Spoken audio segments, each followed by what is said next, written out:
Hey everybody.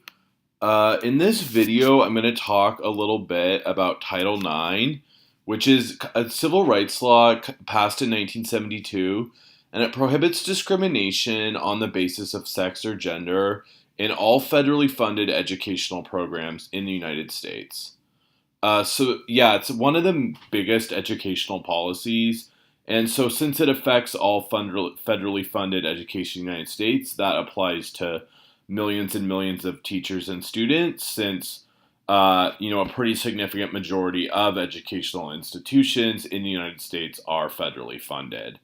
So, since its original enactment, Title IX has gone through a lot of modifications, and it affects a lot of different affects on the It has a lot of different affects, on the kind of different educational systems in the United States. So, it prohibits discrimination in many different parts of federally funded education. Excuse me, that was a mouthful. So, some of these include admissions. So, because of Title IX, colleges that accept federal funds must provide equal access for men and women. Now, that was not true before Title IX. So, many colleges excluded women that were federally funded. So it's been totally different since 1972. Men and women now have equal access. So, kind of what most people I think associate Title IX with is athletics.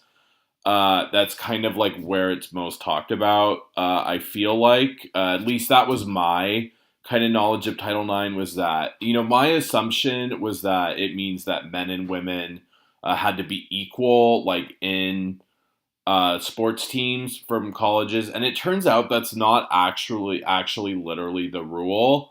But the standard that there's several different ways for colleges to meet the rule. And it applies to K through 12 as well, but I feel like it's most talked about in a college context. Uh, but that's not actually the rule. There's several ways that colleges can meet that standard. But the way that a lot of colleges choose to do it is that male and female athletes have to match a proportion of the student body. So that's kind of where the association comes from. And another thing that a lot of people know about is that Title IX affects sexual harassment claims. So all reported incidents of harassment are legally required to be investigated, which was not true prior to Title IX.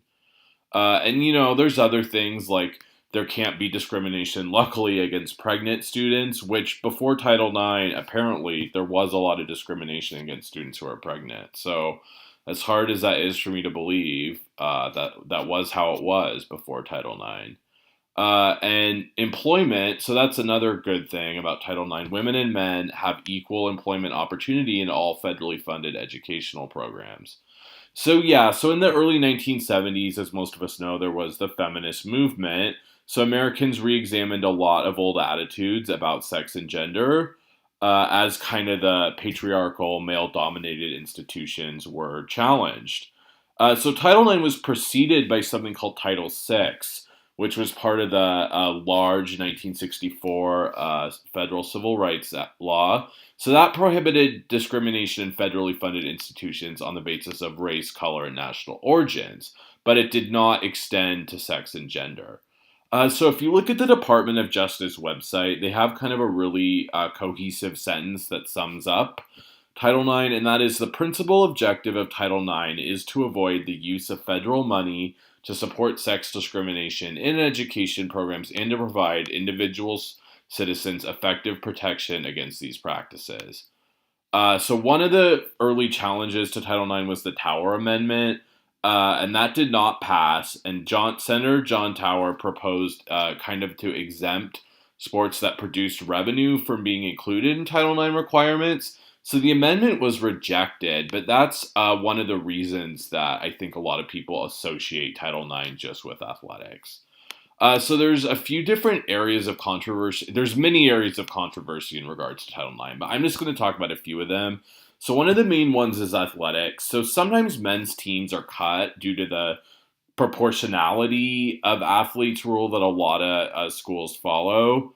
So that's controversial. Some people feel like there should be a different standard. Some people say that's totally fair. But it is a reality that a lot of times men's teams are cut. So another huge issue is transgender and non-gender binary students.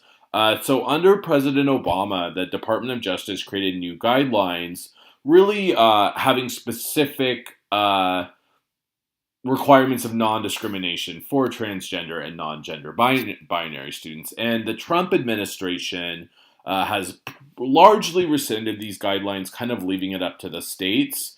So obviously different people have different opinions on this. So there's another huge issue with Title IX, which kind of had a similar Obama versus Trump kind of back and forth, and that is the requirements concerning sexual harassment and sexual assault. So the Obama administration created new guidelines for investigating cases of sexual violence, and they were designed to provide justice, for the victims of sexual violence. And now the Trump administration has rescinded those guidelines and created new guidelines. So they're very controversial. Some believe the Trump guidelines marginalize the victims of sexual assault. Others maintain that under the Obama guidelines, the kind of people that were accused lacked due process. So that's another huge controversy. So Title IX aspects of it are still controversial, but the bottom line is in the United States, you cannot discriminate on the basis of sex or gender in federally funded institutions. So I hope everyone enjoyed this video. Thank you for watching.